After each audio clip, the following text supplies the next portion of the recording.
Hello everyone, कैसे हैं आप लोग। आई होप आप सब अच्छे होंगे और आप लोगों की ग्रेड 1 की प्रिपरेशन अच्छे से चल रही होगी। आज हम खुशवंत सिंह जी से रिलेटेड मोस्ट इंपोर्टेंट एमसीक्यूज की सीरीज देखने वाले हैं।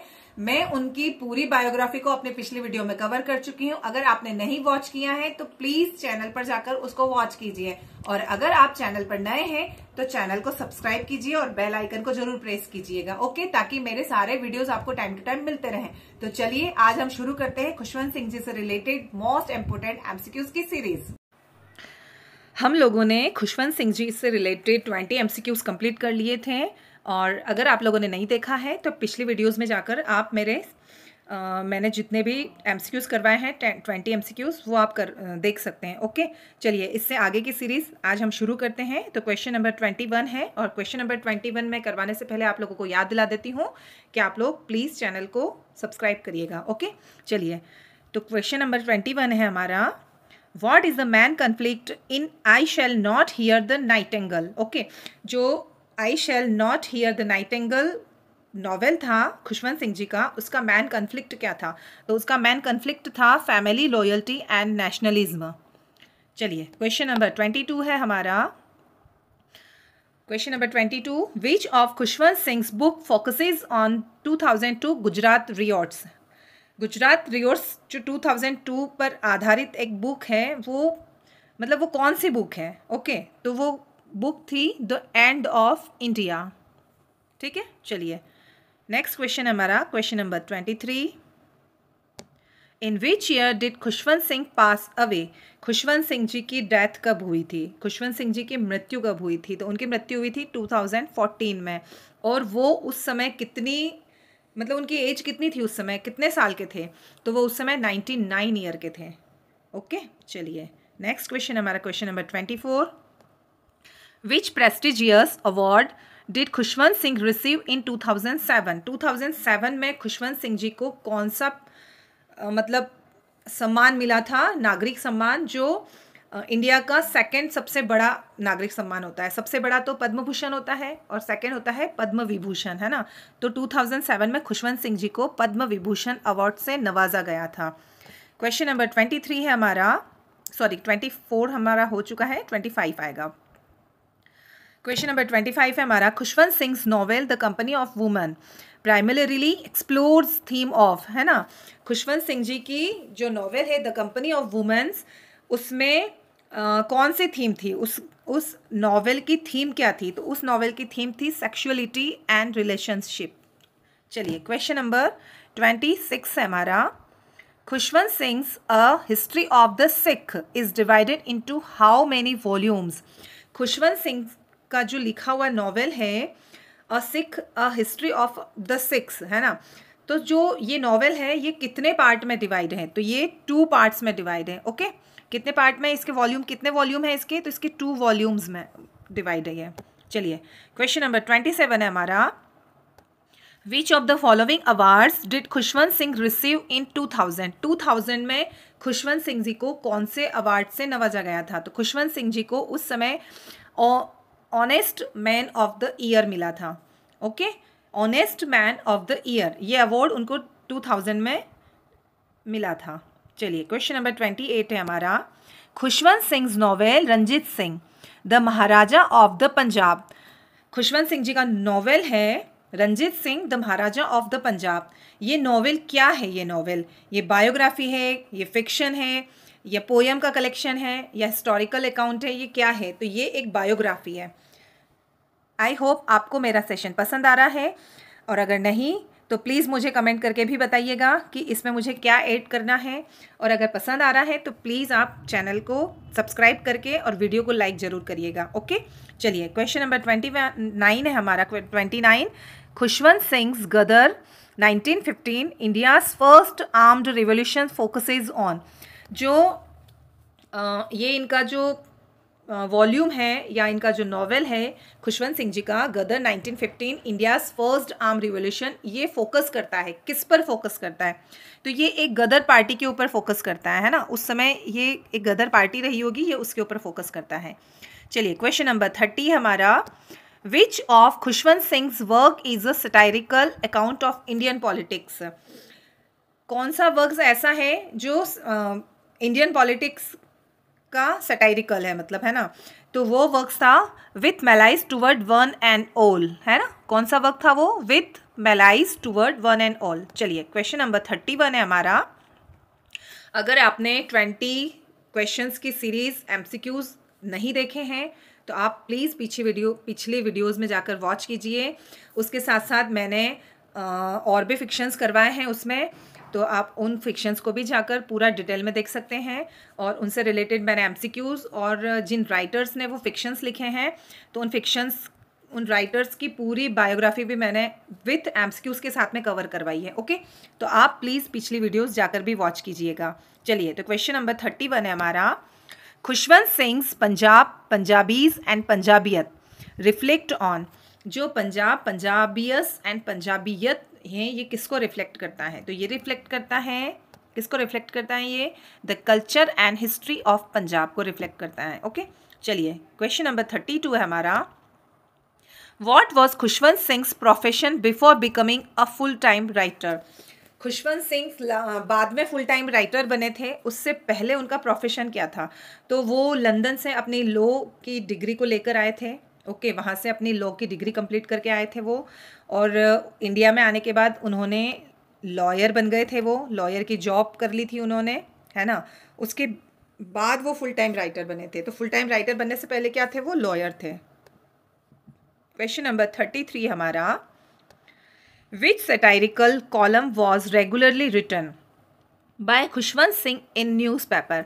न्यूज़पेपर में खुशवंत सिंह जी के द्वारा कौन सा सटाइरिकल कॉलम लिखा जाता था, है ना। कौन सा ऐसा कॉलम होता था जिसमें खुशवंत सिंह जी लिखते थे, है ना। तो उनका जो लेख छपता था तो वो था with malice toward one and all. Okay, चलिए, क्वेश्चन नंबर 34 है हमारा। ये शायद अप्रोक्स 45-46 क्वेश्चंस हैं। तो ये आपको बहुत बेनिफिट मिलेगा इन क्वेश्चन से, क्योंकि एग्जामिनर राइटर्स से रिलेटेड भी क्वेश्चंस पूछ लेता है, तो हम सारी तैयारी करके चलेंगे। चलिए, क्वेश्चन नंबर 34 है हमारा।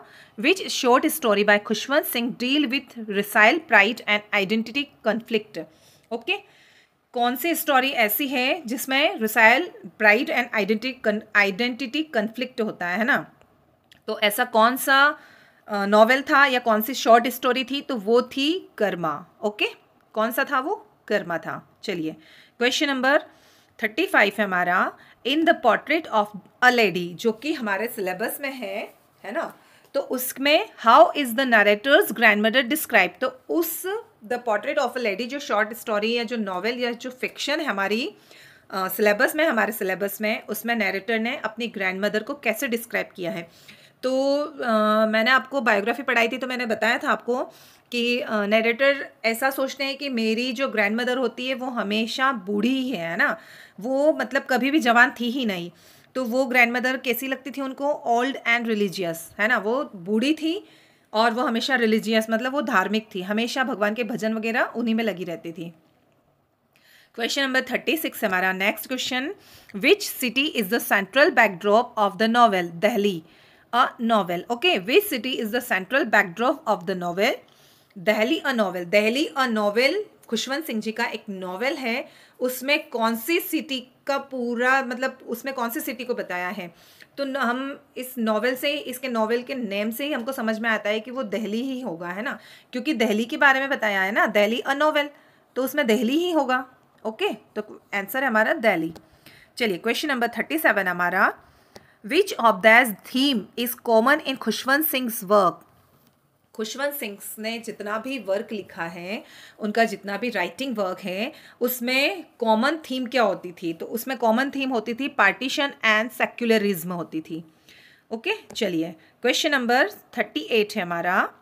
Who was the publisher of train to Pakistan? Train to Pakistan को पब्लिश किसने किया था? लिखा तो खुशवंत सिंह जी ने था, लेकिन पब्लिशर कौन था उसका? तो उसका पब्लिशर था चैटो एंड विंडर्स। ये एक कंपनी है ना, ये पब्लिशर्स थे, ये इन्होंने पब्लिश किया था ट्रेन टू पाकिस्तान को। चलिए, नेक्स्ट क्वेश्चन हमारा question number 39। What is the tone of most Khushwant Singh humorous writing?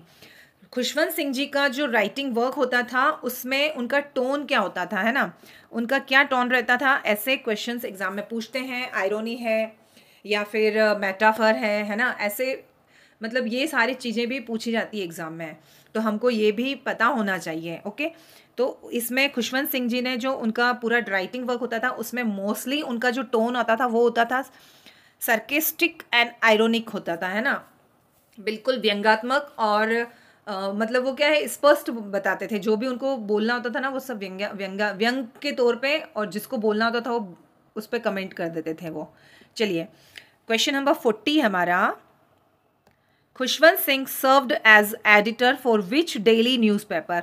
Khushwant Singh ji कौन से, जो डेली का न्यूज़पेपर होता है तो कौन से न्यूज़पेपर में वो वर्क करते थे, है ना, उन कौन से न्यूज़पेपर में वो सेवा देते थे। ओके, तो वो था हिंदुस्तान टाइम। ठीक है, चलिए क्वेश्चन नंबर 41 है हमारा, which of this best describe Khushwant Singh writing style, है ना, हमको बताना है कि खुशवंत सिंह जी का राइटिंग स्टाइल बेस्ट क्या होता था, उनका बेस्ट राइटिंग स्टाइल कैसा होता था। तो उनका बेस्ट राइटिंग स्टाइल होता था सिंपल, डायरेक्ट एंड वीटी, है ना, वो बिल्कुल सिंपल लिखते थे लेकिन एग्जैक्ट लिखते थे, मतलब उनको जो बोलना होता था वो डायरेक्ट बोलते थे और स्पष्ट बोलते थे, वो किसी से डरते नहीं थे। चलिए क्वेश्चन नंबर 42 है, Khushwant Singh the mark of Vishnu. Okay, ये भी एक स्टोरी है, इज अ स्टोरी अबाउट, तो ये स्टोरी किसके ऊपर है, द मार्क ऑफ विष्णु, है ना, तो ये स्टोरी है the snake, sorry a snake and superstition. Okay, चलिए क्वेश्चन नंबर 43 हमारा, which story of Khushwant Singh illustrate the east west cultural conflict.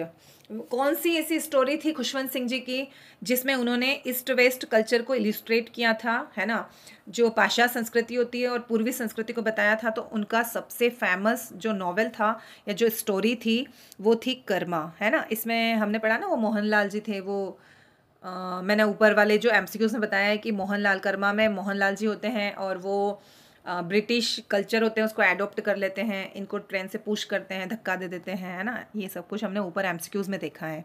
चलिए क्वेश्चन नंबर 44 है हमारा, who is influenced Khushwant Singh secular view, है ना, खुशवंत सिंह के सेक्युलर व्यू से कौन इन्फ्लुएंस्ड था, है ना, कौन प्रभावित होता है, तो वो होते हैं जवाहरलाल नेहरू।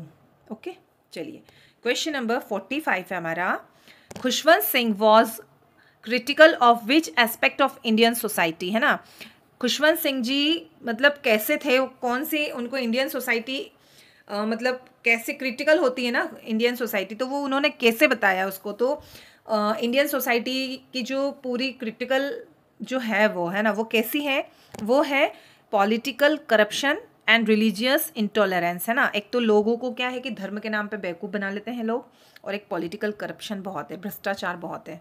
ओके, चलिए क्वेश्चन नंबर 46 है हमारा, और 46 लास्ट क्वेश्चन है, और आई होप आपको मेरा पूरा सेशन अच्छा लगा है, और अगर अच्छा लगता है तो आप प्लीज़ लाइक कीजिए वीडियो को और चैनल को सब्सक्राइब कीजिए ताकि मेरे सारे वीडियोस आपको टाइम टू टाइम मिलते रहें। ओके, चलिए तो क्वेश्चन नंबर 46 में रीड करती हूँ और इसका आंसर आप मुझे कमेंट में लिखकर बताइएगा। ओके, कमेंट बॉक्स में कमेंट करके बताना कि इसका आंसर क्या होगा।